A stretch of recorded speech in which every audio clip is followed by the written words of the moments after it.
जय जिनेन्द्र। नमो अरिहन्ताणं नमो सिद्धाणं नमो आयर्याणं नमो उवच्छायाणं नमो लोये सव्वसाहुणम् ऐसो पंच नमो यारो सव्व पावपणाशनो मंगलारं च सव्येसिं परमं हवै मंगलम्।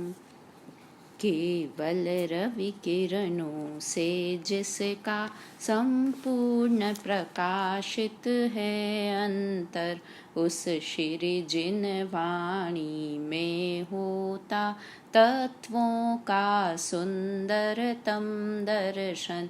सद्दर्शन बोध चरण पथ पर अविरल जो बढ़ते हैं मुनिगण, उन देव परम आगम गुरु को शत शत वंदन, शत शत वंदन।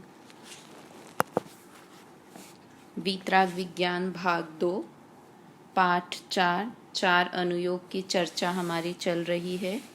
आज अंतिम चर्चा है हमारी इस पाठ से रिलेटेड।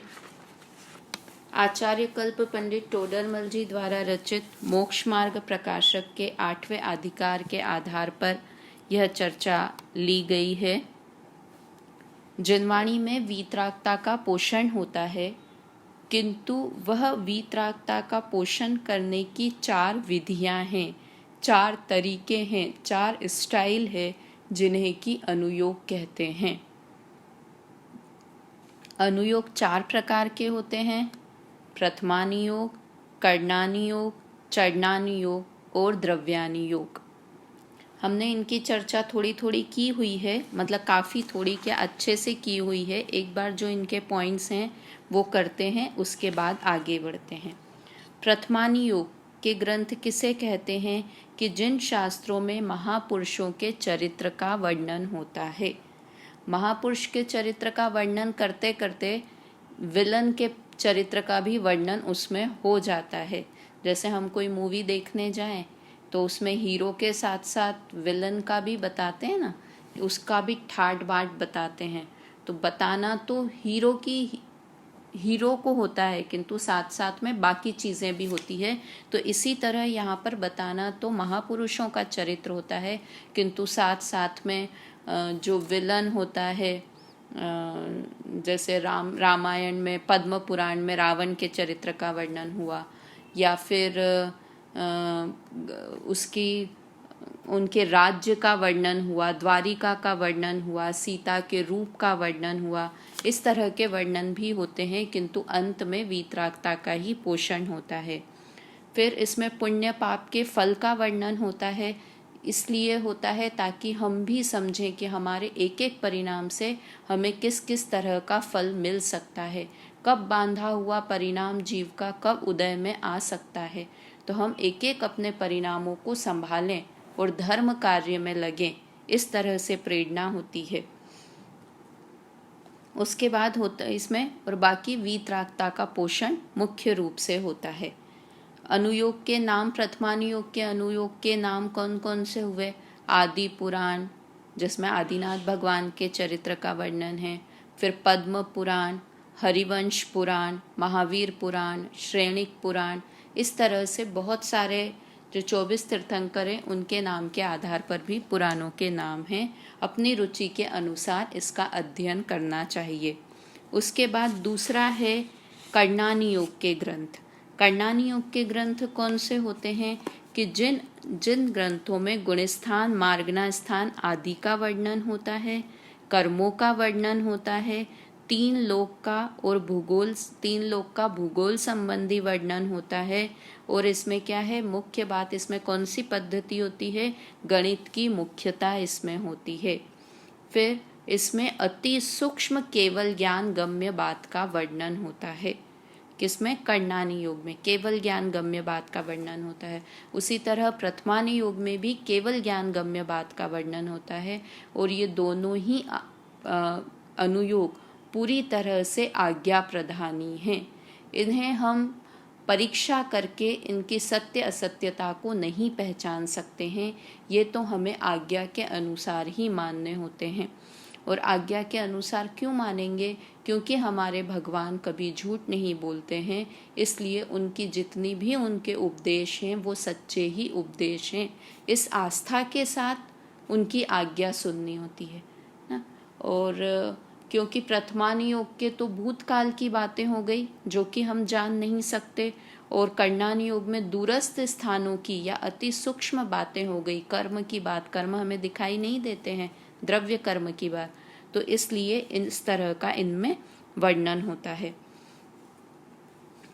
और इसके ग्रंथ कौन कौन से हैं कर्णानी योग के? गोमतसार जीव कांड, गोमतसार कर्म कांड, त्रिलोकसार, लब्धिसार, ये सभी समूह शरण, रचना वर्णन, ये सभी ग्रंथ कर्णानी योग के ग्रंथ होते हैं।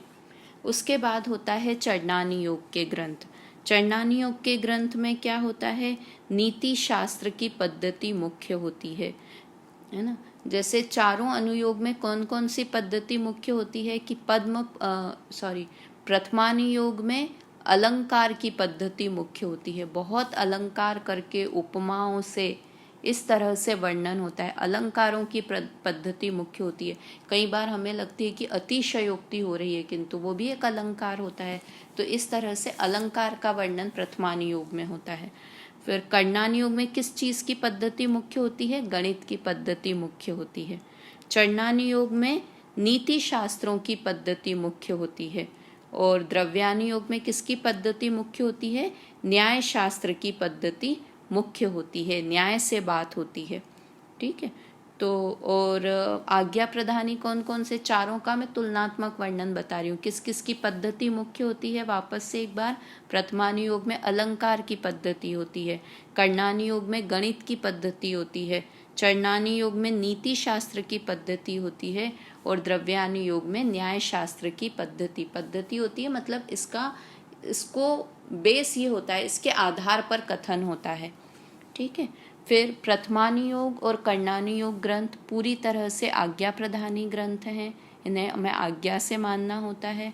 चरणानी योग के ग्रंथ में कुछ आज्ञा और कुछ परीक्षा दोनों होती हैं, और द्रव्यानी योग के ग्रंथ पूरी तरह से परीक्षा के आधार पर हम उन्हें समझ सकते हैं, उन्हें ग्रहण कर सकते हैं। ठीक है। फिर स्थूलता और सूक्ष्मता की बात करें तो प्रथमानी योग के ग्रंथ में स्थूल बुद्धि गोचर कथन होता है, स्थूल केवल ज्ञान गम्य बात का कथन होता है। फिर कर्णानी योग में सूक्ष्म केवल ज्ञान गम्य बात का कथन होता है, और चरणानी योग में स्थूल बुद्धि गोचर कथन होता है, और द्रव्यानी योग में सूक्ष्म बुद्धि गोचर कथन होता है।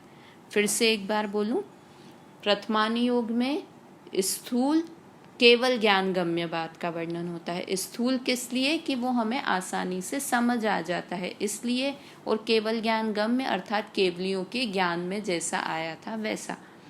वैसे तो चारों ही अनुयोग केवल ज्ञान गम्य है, किंतु यहाँ पर हम परीक्षा कर सकते हैं ना, और प्रथमानी योग और कर्णानी योग की हम परीक्षा नहीं कर सकते, इसलिए उसे केवल ज्ञान गम्य बोला। फिर कर्णानी योग के ग्रंथ में सूक्ष्म केवल ज्ञान गम्य बात का वर्णन होता है, सूक्ष्म भी होता है और केवल ज्ञान गम्य भी होता है। फिर चरणानी योग में स्थूल बुद्धि गोचर कथन होता है, इसमें मैंने दोनों बताया है, केवल ज्ञान गम्य भी होता है और स्थूल बुद्धि गोचर भी होता है, दोनों तरह का कथन होता है, किंतु स्थूल होता है। और फिर द्रव्यानी योग में सूक्ष्म बुद्धि गोचर कथन होता है। अपने उपयोग को बहुत सूक्ष्म करके द्रव्यानी योग के ग्रंथों को पढ़ना पड़ता है। इस तरह से ये बात हुई। फिर चरणानी योग में नीति स्थूल बुद्धि गोचर कथन होता है। दूसरा पॉइंट है, इसमें नीति शास्त्र की पद्धति मुख्य होती है। तीसरा, इसमें गृहस्थ और मुनियों के आचरण नियमों का वर्णन होता है। और चौथा, जीव कैसे भी पाप छोड़कर पुण्य में लगे, इस तरह का वर्णन होता है। चरणानी योग नाम से ही लगता है कि जिसमें आचरण का वर्णन होता है। और अंत में वीतरागता का पोषण होता है। वो तो चारों ही अनुयोग में लगाना है कि वीतरागता का पोषण होता है। देखो, वही मैंने कल भी बात की थी ना कि हम एक उपन्यास पढ़ें और एक पुराण पढ़ें, या फिर एक करणानी योग का ग्रंथ पढ़ें जिसमें 3 लोक का वर्णन है, या फिर एक स्कूल के भूगोल की किताब पढ़ें, ज्योग्राफी की बुक पढ़ें।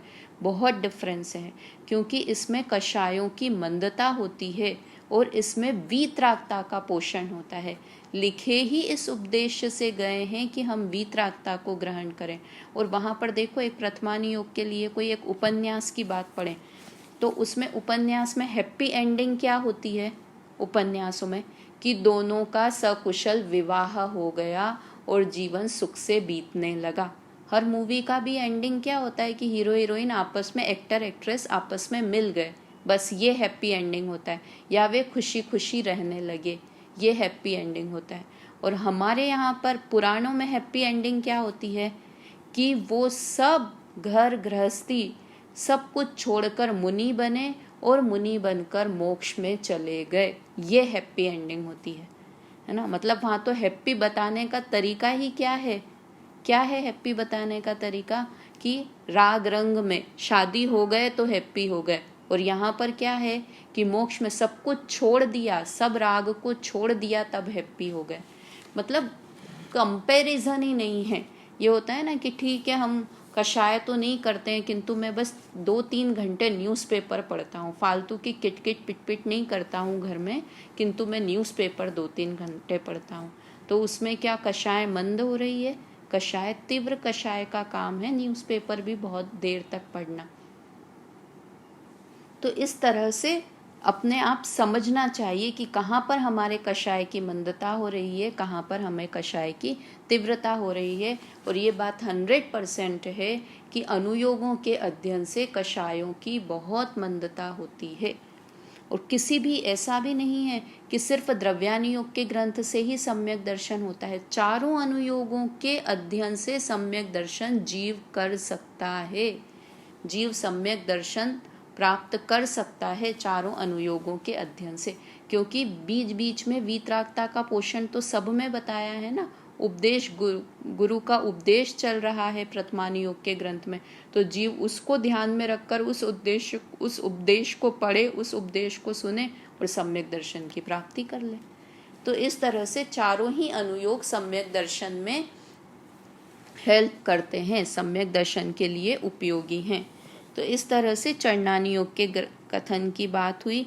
और इसके कौन कौन से ग्रंथ हैं? रत्नकरण श्रावकाचार, पुरुषार्थ सिद्धि उपाय, मूलाचार, ये सभी चरणानी योग के ग्रंथ हैं। और भी आप लोग अपने हिसाब से और इन ग्रंथों की सूची बनाएं, निकालें कि कौन कौन से ग्रंथ कौन से अनुयोग के हैं। उसके बाद है द्रव्यानुयोग। द्रव्यानुयोग में क्या कथन होता है? 6 द्रव्य और 7 तत्व का कथन होता है। फिर दूसरा, इसमें स्वपर भेद विज्ञान आदि का कथन होता है, मतलब क्या मेरा है और क्या पराया है। इससे अच्छी बात और क्या हो सकती है कि अपनी पराये की पहचान हो जाए, तो इस तरह का कथन होता है। फिर द्रव्यानुयोग में आत्म परिणामों की मुख्यता होती है। और चौथा, इसमें न्याय शास्त्र की पद्धति मुख्य होती है। और पांचवा, इसमें सूक्ष्म बुद्धि गोचर कथन होता है। ठीक है, इस तरह से वापस से एक बार द्रव्यानुयोग का बोलती हूँ। इसमें 6 द्रव्य और 7 तत्व का कथन होता है। कोशिश करें कि याद हो जाए। क्यों याद हो जाए? क्योंकि ये हमारी क्लास है, प्रवचन नहीं है। प्रवचन में तो ठीक है आपने सुना और सुनकर शादी किया, किंतु क्लास का मतलब ही है कि हम पढ़ के उसे याद साथ के साथ में करते जाएं। तो 6 द्रव्य और 7 तत्व का कथन होता है द्रव्यानुयोग में। स्वपर भेद विज्ञान आदि का कथन होता है। तीसरा, इसमें आत्म परिणामों की मुख्यता रहती है। चौथा, चरणानुयोग में न्याय शास्त्र की पद्धति मुख्य है।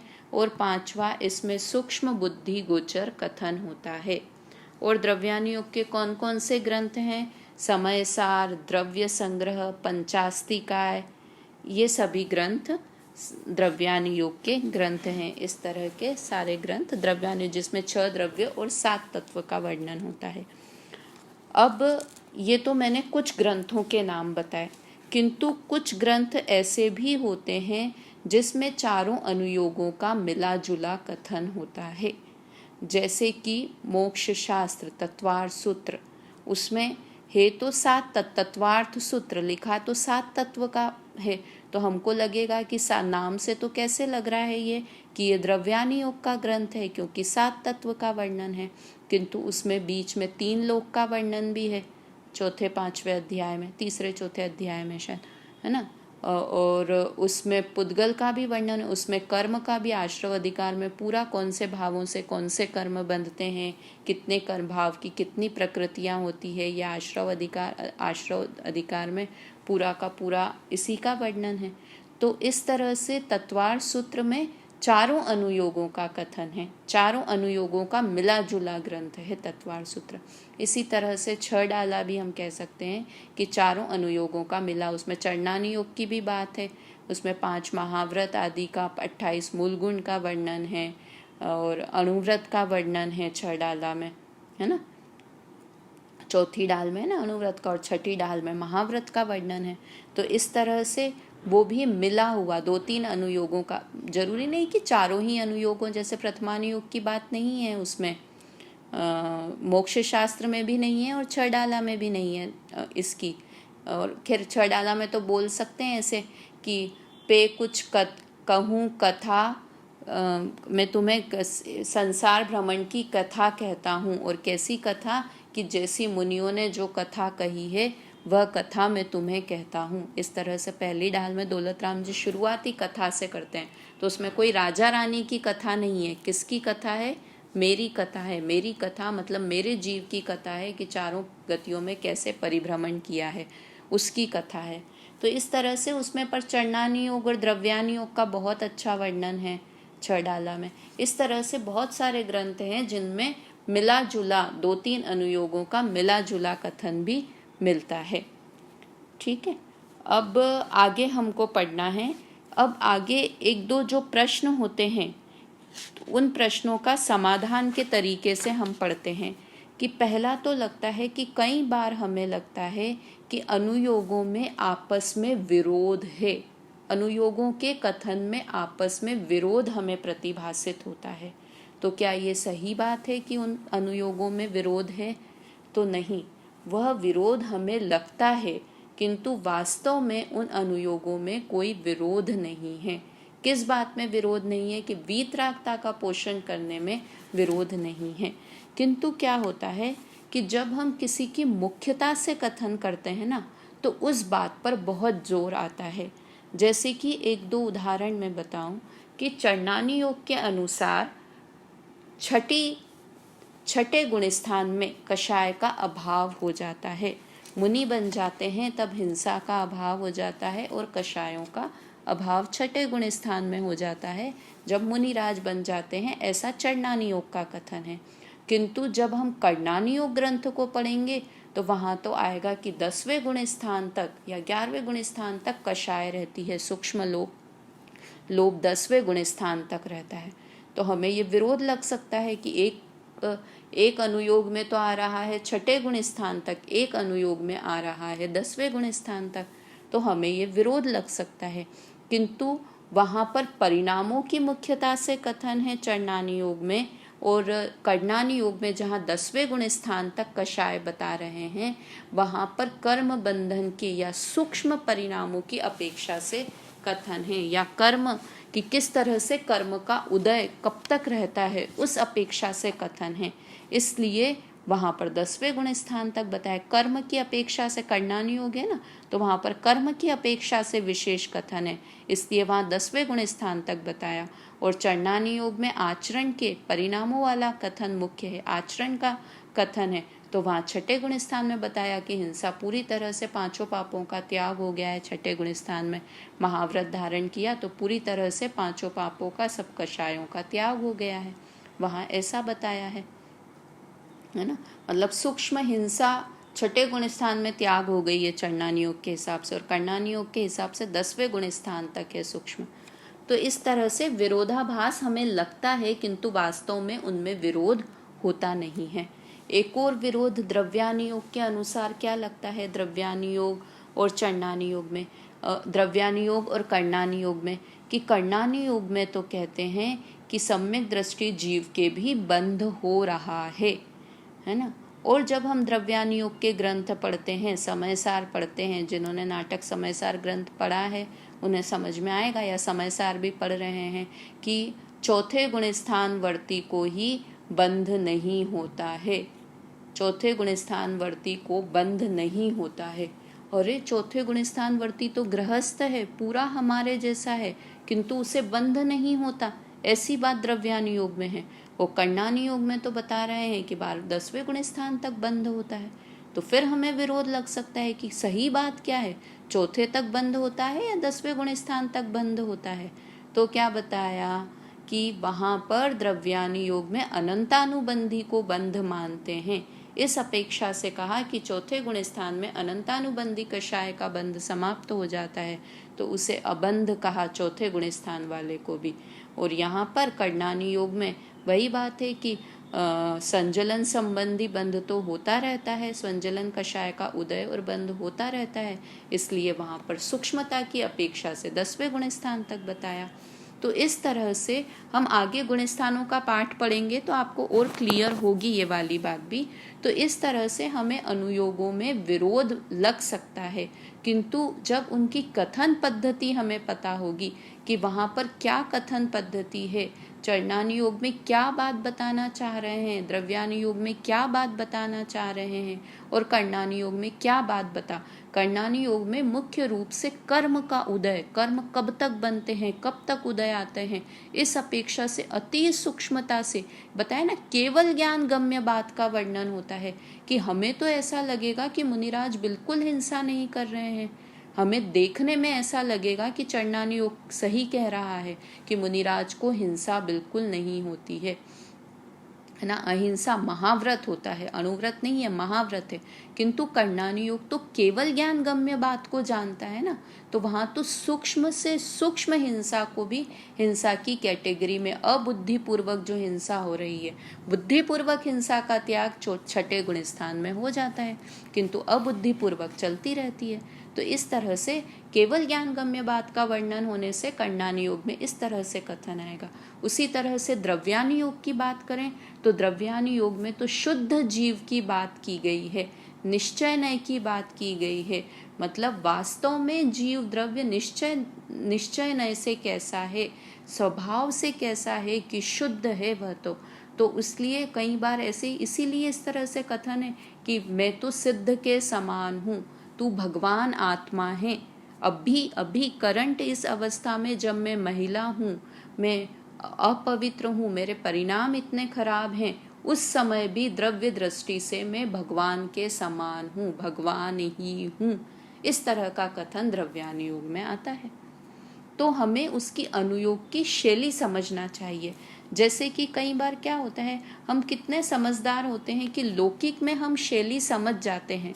जैसे कि कोई बच्चा रात को आया, लेट आया, और उसने आके घर का दरवाज़ा खटखटाया, रात को 1 बजे घर पर आया कोई लड़का, तो उसकी माँ क्या कहती है कि कहाँ गया था, तो उसने कहा मूवी देखने गया था मम्मी। तो मम्मी कह देगी घर आया ही क्यों है, जा एक और मूवी देख के आ जा। मतलब घर आया ही क्यों है, 1 बज गए, तू घर ही क्यों आया, जा ना एक और मूवी देख के आ जा अभी। तो वो क्या बच्चा वापस मूवी देखने चला जाएगा? वो क्या समझेगा कि मम्मी तो गुस्से में कह रही है, उनका इंटेंशन कुछ और है। हम इंटेंशन को समझते हैं ना, लौकिक में हम हर व्यक्ति के इंटेंशन को समझते हैं। जिस तरह से आपका ही घर है, आपकी ही बेटी है, इस तरह से कहते हैं कि नहीं, तो हम बोलने वाले का इंटेंशन समझते हैं। उसी तरह से हम चारों अनुयोग जब पढ़ें तो उसकी जो इंटेंशन मतलब कथन पद्धति, कि उसमें क्या कथन पद्धति से बात है, उसमें किस चीज़ को मुख्य रख के बात की जा रही है, अगर हम उस कथन पद्धति को ध्यान में रख के पढ़ेंगे तो हमें कभी भी अनुयोगों में विरोधाभास नहीं लगेगा, विरोध नहीं लगेगा हमें किसी भी अनुयोग में, अगर हमें उसकी कथन पद्धति समझ में आती है। इसलिए जो ये पॉइंट्स बताए हैं ना, ये पॉइंट्स हमेशा ख्याल में रहना चाहिए। जब हम कोई अनुयोग पढ़ रहे हैं, कर्णानुयोग का ग्रंथ पढ़ रहे हैं, तो हमें ध्यान होना चाहिए कि इसमें कर्म की मुख्यता से कथन है, इसमें तो हम सारी बातें, अगर हम द्रव्यानि योग का ग्रंथ पढ़ रहे हैं, नहीं तो क्या होगा, द्रव्यानि योग पढ़ के बहुत लोग स्वच्छंद हो जाते हैं, है ना, स्वच्छंद हो जाते हैं, क्योंकि उसमें क्या बात है कि खाली बाह्य आचरण से कुछ भी नहीं होता, अपनी मान्यता ठीक करो।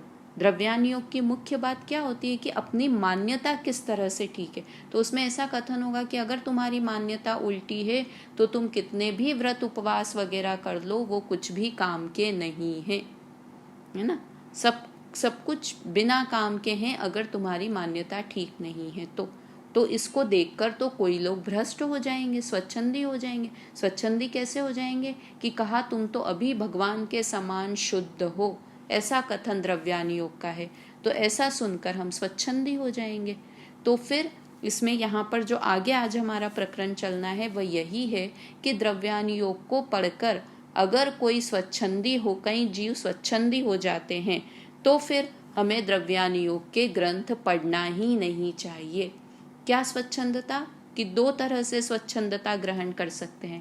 पहले कैसे स्वच्छंदता, कि अरे मैं तो भगवान के समान शुद्ध हूँ, तो ठीक है मैं कुछ भी काम करूँ, मैं तो भगवान हूँ, अपने आप को भगवान समझने लगे। किंतु वहाँ द्रव्य दृष्टि से भगवान कहा था, पर्याय में भगवान नहीं कहा था, किंतु हम इंटेंशन नहीं समझे आचार्यों का, और क्या बात ग्रहण कर लें कि समय सार में तो मुझे शुद्ध कहा है, मैं एक शुद्ध सदा अरूपी ज्ञान दर्शन पूर्ण हूँ, मैं ज्ञानानंद स्वभावी हूँ, इस तरह से सारी बातें, तो मैं तो अपने आप को अभी ही शुद्ध अनुभव करने लगूं, तो मैं सारी पाप की क्रियाएं करती चली जाऊं, सारे पुण्य परिणाम करते चली जाऊं, और क्या सोचूं, मैं एक शुद्ध सदा अरूपी, मैं तो हमेशा शुद्ध हूँ। तो कहा भाई क्यों बोल रहे हो, तो बोला कि समय सार में आया है कि मैं तो सदा शुद्ध हूँ, मैं हिंसा आदि करता ही नहीं हूँ, हिंसा आदि करने से मैं अशुद्ध नहीं होता हूँ, कषाय के परिणाम करता रहूँ और अपने को शुद्ध मानता रहूँ। तो ऐसे द्रव्यानि योग से हम स्वच्छंदी हो जाते हैं।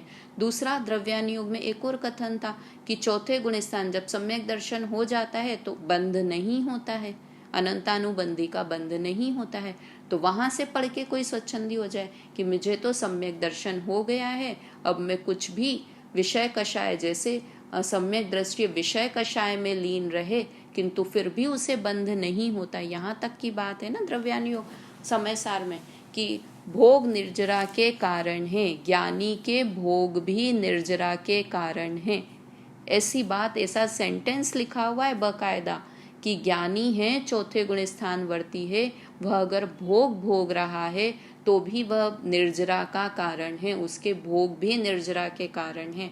मतलब वहाँ सम्यक्त्व की इतनी महिमा बताइए कि सम्यक दर्शन होने के बाद वह भोग भोग रहा है तो भी निर्जरा का कारण है।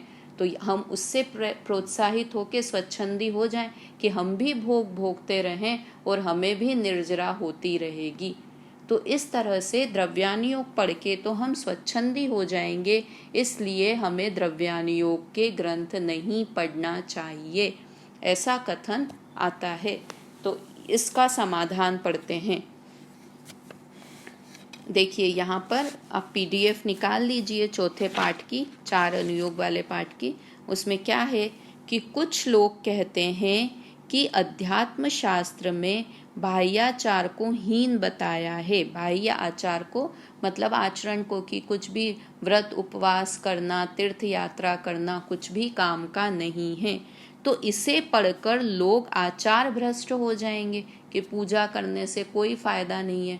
वहाँ पे द्रव्यानि योग में क्या बताया कि जीव तो कभी खाता ही नहीं है, तो फिर ठीक है, जीव खाता ही नहीं है तो हम भक्ष खाएं या अभक्ष खाएं, उससे कुछ फर्क नहीं पड़ता है। सब जीव अपनी आयु से मरते हैं, तू मारना चाहे तो मरता नहीं है, तू बचाना चाहे तो बचा नहीं सकता। तो ये पढ़ के हम भ्रष्ट हो जाएं कि ठीक है, मैं तो जीवों को मारता, एक द्रव्य दूसरे द्रव्य का कुछ नहीं करता है, तो मैं तो किसी परजीव को मार ही नहीं सकता हूँ, तो आराम से अभक्ष भक्षण करें।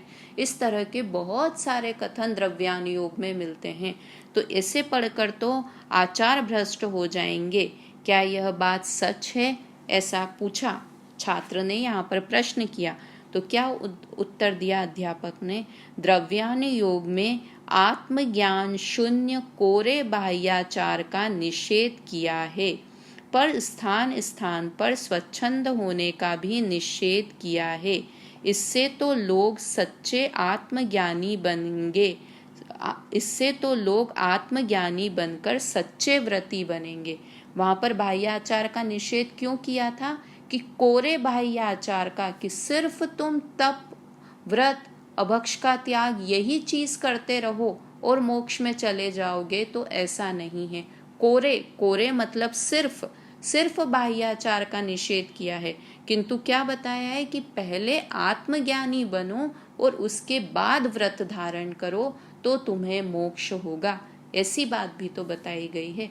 तो हम आत्मज्ञानी बनो वाली लाइन तो भूल जाते हैं और क्या पकड़ लेते हैं कि बाह्याचार का निषेध किया है, बाह्याचार का निषेध किया है।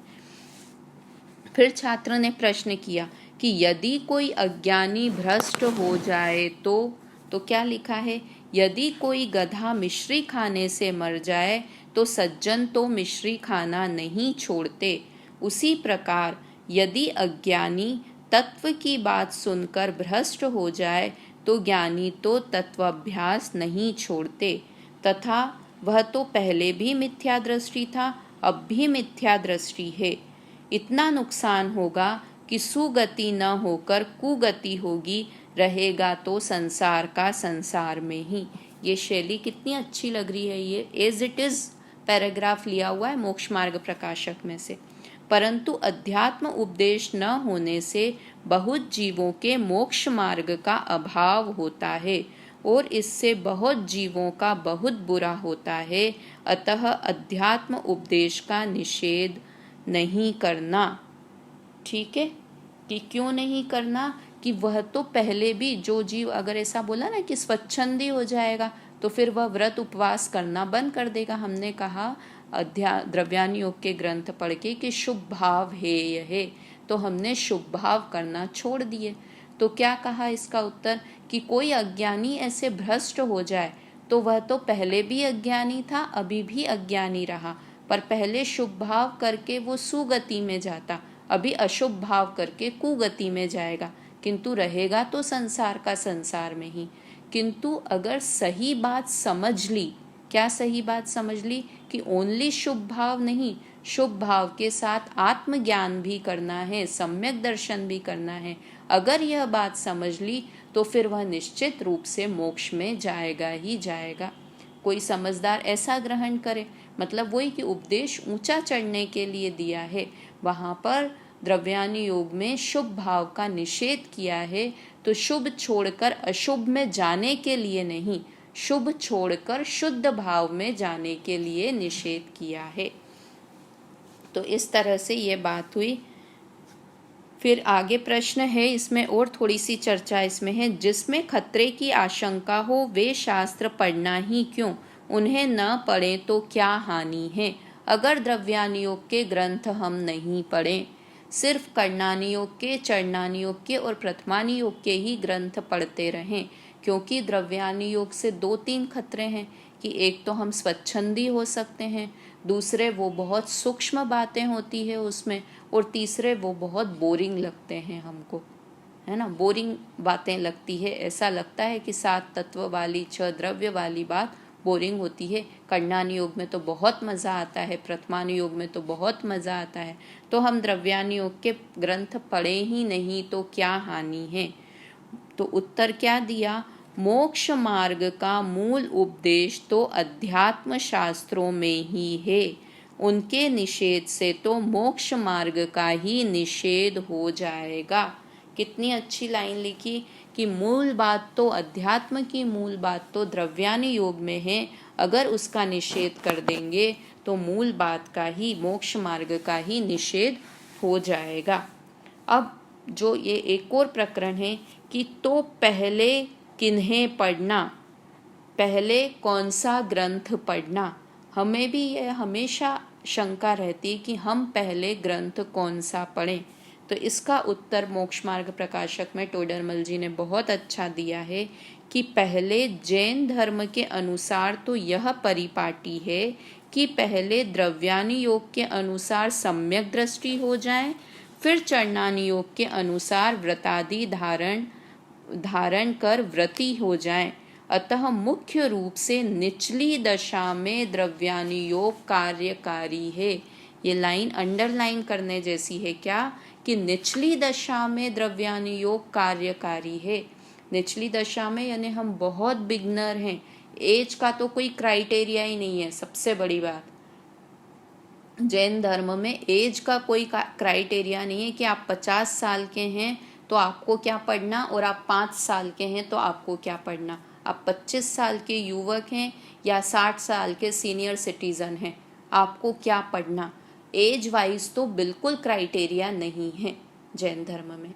तो इसमें क्या लिखा कि अगर आप बिगनर हैं, आप 50 साल के बाद आपको धर्म में रुचि लगी, किसी को कभी भी लग सकती है, इसमें कोई शर्म की बात भी नहीं है कि पहले भाई हमारा गृहस्थ जीवन बहुत बिजी रहा या हमें इतनी चर्चा सुनने को नहीं मिली इसलिए हम नहीं पढ़ पाए, तो अब चर्चा सुनने को मिल रही है तो अब हमें 60 साल में जाके रुचि लगी है।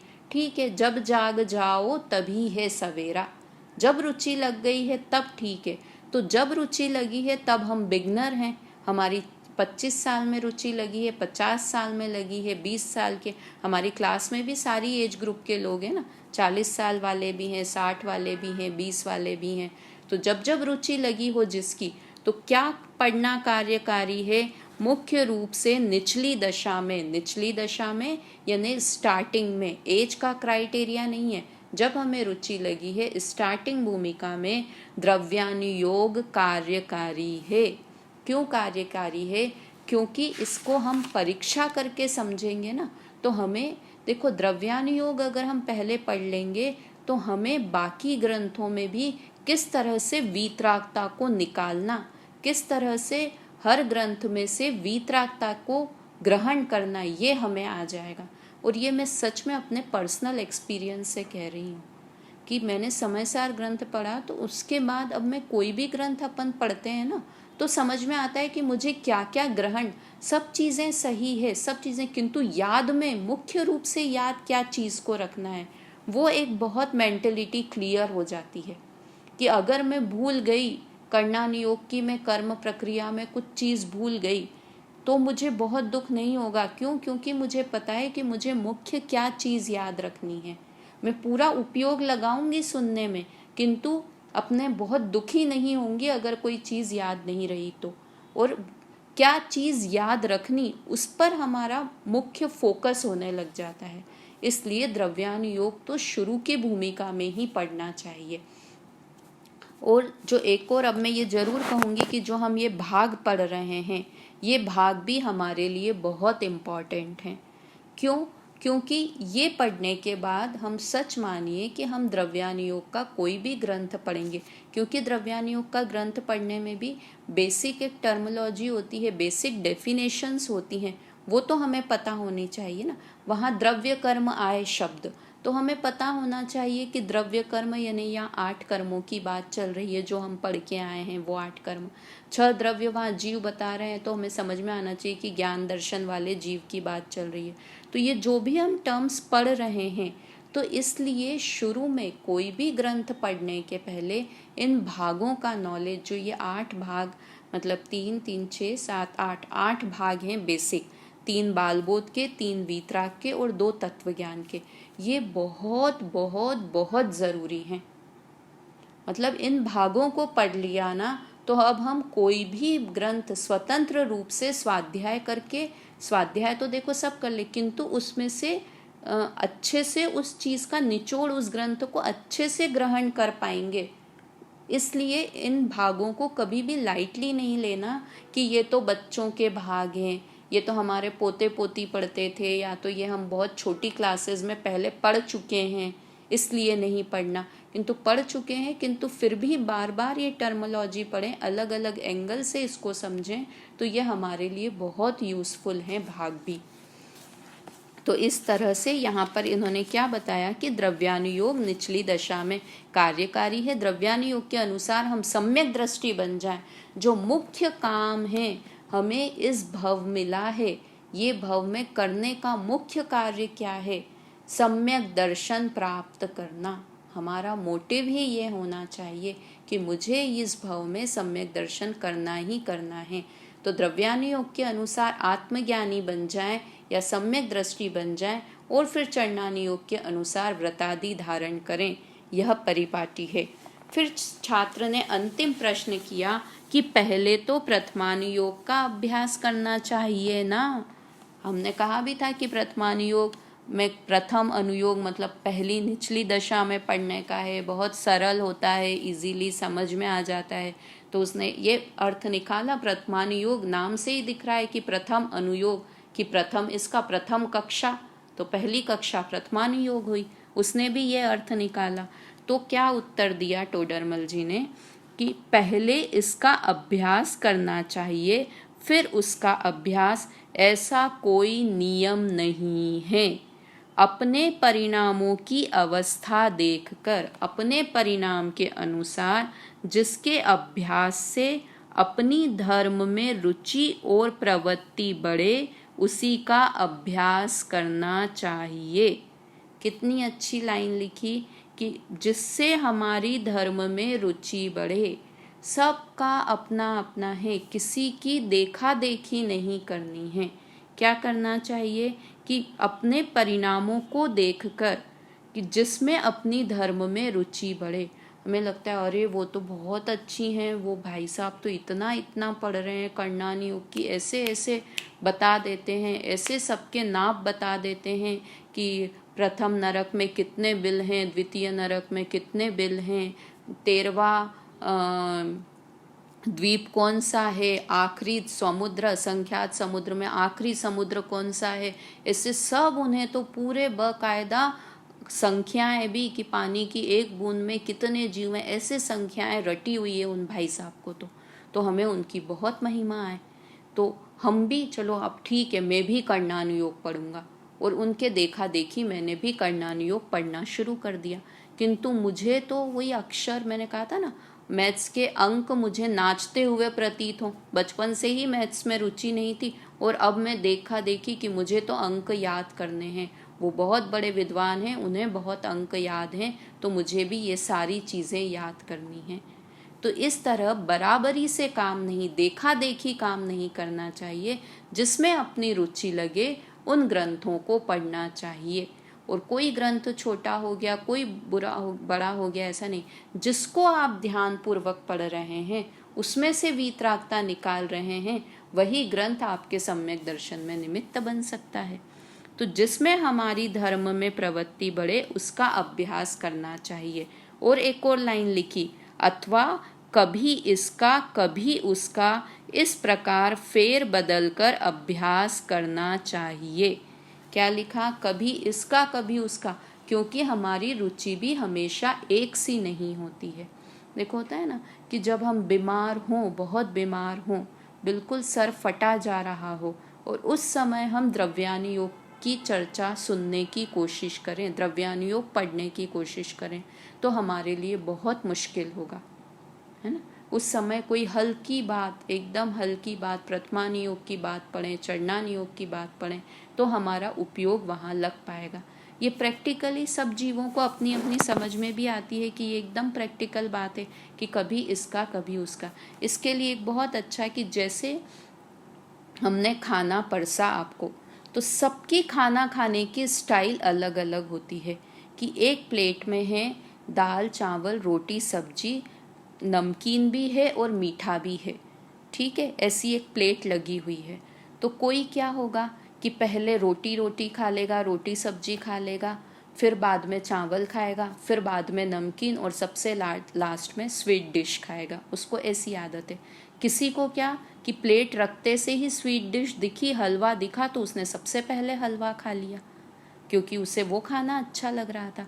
कोई तीसरे व्यक्ति ने वही प्लेट, हमने सेम की सेम उसे प्लेट लगाई, तो वह पहले 4 बाइट रोटी के खाएगा, फिर एक नमकीन का घास लेगा, फिर एक मीठे का घास लेगा, फिर रोटी लेगा, इस तरह से। तो सबकी अपनी अपनी रुचि के अनुसार ईटिंग हैबिट्स होती है ना। तो वैसे ही ईटिंग हैबिट्स के हिसाब से ही पढ़ने की हैबिट भी सबकी अपनी अपनी होती है। कि मुझे एक ही दिन में 2 तरह के, कि सुबह सुबह जब मेरा बहुत माइंड फ्रेश होता है तब मुझे द्रव्यानुयोग पढ़ना अच्छा लगता है, और रात तक मैं जब बहुत त्रस्त हो जाती हूँ, दिन भर की थकी हुई हो जाती हूँ, तो रात में मुझे कुछ हल्का फुल्का कहानी टाइप की किताबें या चरणानी योग की, इस तरह के ग्रंथ पढ़ने अच्छे लगते हैं। तो इस तरह से अपनी रुचि के अनुसार फेर बदल के भी ग्रंथों को पढ़ सकते हैं। किंतु एक बात पक्की है कि कोई भी ग्रंथ शुरू करें तो उसे आद्योपांत शुरू से आखिरी तक फेर बदल के पढ़ना है। इसका ये मतलब नहीं है कि एक दिन तो हमने भाग सुन लिया, एक दिन हमने छह डाला सुन ली, एक दिन हमने समय सार सुन लिया, एक दिन हमने मोक्ष मार्ग प्रकाशक का एक पेज पढ़ लिया, तो इस तरह से तो लाभ मिलने वाला नहीं है। फेर बदल के यानी अनुयोगों को फेर बदल के, किंतु ग्रंथ को तो आद्योपांत शुरू से अंत तक पढ़ना ही पढ़ना, पूरा कंप्लीट। एक अलग ही मज़ा, सेटिस्फेक्शन मिलेगा और उससे ग्रहण भी तभी अच्छे से होगा कि एक चीज़ को शुरू करें तो उसे पूरा पूर्ण करें। तो इस तरह से फिर कई शास्त्रों में 2-3 अनुयोगों की मिली हुई पद्धति से भी कथन होता है। ये बात अपन ने की पहले। तो इस तरह से हमारा ये 4 अनुयोग वाला चैप्टर पूरा हुआ, है ना। अब जो एक उदाहरण और है उसको लगाने की बात करते हैं। जैसे हमने एक पहले लिया था ना एक उदाहरण की, एक कार्य हुआ कि मुझे कोई बीमारी हुई, टाइम हो गया है किंतु 5 मिनट और लेंगे आज, थोड़ी सी आज आखिरी क्लास है अनुयोग की, इसलिए कि एक हमने लिया था एक उदाहरण की, अगर मुझे कुछ बीमारी कैंसर हो गया तो 4 तरह से 4 लोग किस तरह से अलग अलग कथन करेंगे। तो एक उदाहरण हम और लेते हैं कि अगर कोई व्यक्ति, कोई बच्चा सीए बन गया, कोई अच्छी मतलब जो भी इंजीनियर बन गया, सीए बन गया, तो उसको 4 तरह से कैसे कथन करेंगे 4 अनुयोग की शैली में। आप लोग खुद मन में सोचते जाइए कि प्रथमानुयोग की शैली क्या होगी कि वह बच्चा इंजीनियर बन गया है, यह कथन करने के लिए प्रथमानुयोग की शैली में अगर उसे बोलें तो क्या शैली होती है प्रथमानुयोग की, कि उसके घर में सारे लोग इंटेलिजेंट थे, वो तो खानदानी इंटेलिजेंट हैं, उसे बोलते हैं ना उसके खानदान में तो सारे सीए ही सीए भरे हुए हैं या सारे इंजीनियर हैं, या उसके मम्मी पापा भी डॉक्टर थे भाई, तो उसको तो इंजीनियर बनना ही बनना था, उसके यहाँ तो सभी इंटेलिजेंट लोग हैं। तो ये क्या हुआ, प्रथमानुयोग की शैली हुई कि जिसमें भूतकाल के हिसाब से जीव को बताया जा रहा है, मतलब किस्से कहानियों के माध्यम से। तो ये प्रथमानुयोग की शैली हुई।